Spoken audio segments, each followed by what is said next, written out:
Okei, lauantai-iltapäivän leikit. Tuossa eBaystä ostettu radio 57 Fordiin.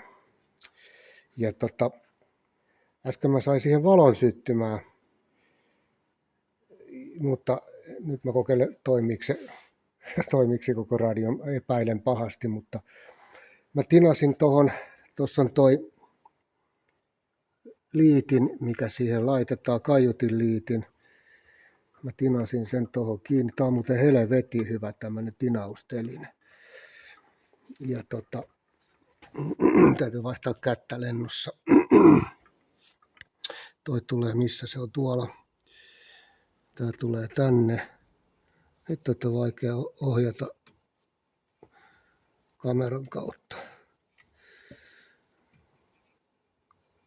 Ei löydy reikä. Noin.